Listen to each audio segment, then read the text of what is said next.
Fala galera, beleza? Chegamos no exercício 46 da nossa playlist Eletrodinâmica falando sobre potência. E esta questão está falando que antigamente existia chuveiros de 2.400 a 4.800 watts, agora tem chuveiro de 7.700 watts operando na mesmo DDP de 220 volts. Então ele quer saber o que vai acontecer com a corrente, se vai aumentar, se vai diminuir, o que é preciso para a gente trocar a fiação com um chuveiro elétrico de 7.700 watts. Ele fala que o disjuntor antigamente era de 25 amperes. Disjuntor, gente, é um protetor de circuito. Se passar de 25 amperes, desarma e o chuveiro não funciona. Então, se agora eu estou com uma potência muito maior, eu preciso saber qual é a corrente que aquele fio pode alimentar. Então, fazendo isso, eu vou usar potência é igual a DDP vezes corrente. Vejam só, eu tenho a corrente, eu preciso saber a corrente para qual disjuntor que eu tenho que usar. A potência, que agora é o chuveiro, de 7.700 watts, você pode perceber, e o DDP, que é dado em U, é 220 volts. Dividindo, você encontra uma corrente de 35 amperes. Então eu tenho que usar um disjuntor até 35 amperes, porque se for 37 amperes, esse disjuntor desarma e não vai queimar o meu chuveiro. O meu chuveiro suporta até 36 amperes e o fio tem que suportar 36 amperes. Tudo bem? Então, para se usar os chuveiros atuais de 7.700 watts, deve substituir o disjuntor por uma de 35 amperes, ou é B ou é D. E trocar ou manter a fiação. No caso aqui, a B e a D é só trocar. Você vai ter que trocar a fiação e eu vou explicar por quê. Porque pela primeira lei de Ohm, DDP é igual a resistência vezes corrente. Vimos que o DDP não é alterado, tá? Então ele é uma constante que é 220 volts.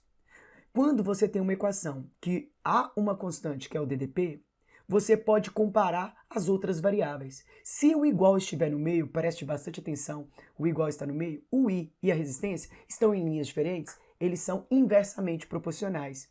Então, se a corrente aumentou, porque era de 25 amperes, agora está 35 amperes, devido à potência do chuveiro ter aumentado, ou seja, precisa de mais corrente, de fato é, potência é energia gasta em 1 segundo. E aí eu coloco um chuveiro que tem mais potência, eu preciso de mais corrente elétrica para eu pegar mais energia.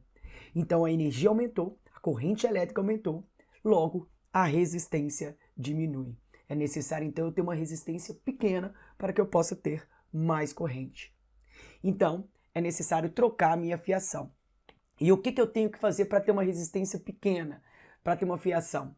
Você vai pela segunda lei de Ohm, resistência é igual ao material vezes o comprimento sobre a área. E aqui ele fala a fiação com bitola maior que igual que. O que é bitola? É a largura, é a grossura do fio. Nós temos que diminuir a resistência. Já percebi, porque a corrente aumentou. Então eu tenho que diminuir a resistência. Para que eu possa diminuir a resistência, o ρ é o mesmo material, a fiação eu vou usar o mesmo comprimento, mas a bitola, que é a área, ou seja, a grossura do material, eu vou ter que aumentar, porque o igual está no meio e eles estão em linhas diferentes. Logo, eles são inversamente proporcionais. Assim, eu vou ter que aumentar a minha bitola do fio para que a resistência fique menor, para que a corrente aumenta e a potência servir muito bem a essa fiação. Logo, para chuveiros atuais de 7.700 watts, deve substituir um disjuntor de vez de 25 para 35, porque vai passar mais corrente, e trocar a fiação com uma bitola maior que a da rede elétrica antiga, porque a resistência vai diminuir e a área vai aumentar. Logo, a alternativa correta é a letra B, galera. Então é isso, espero que vocês tenham gostado. Muito obrigado e até mais. Tchau, tchau, fui.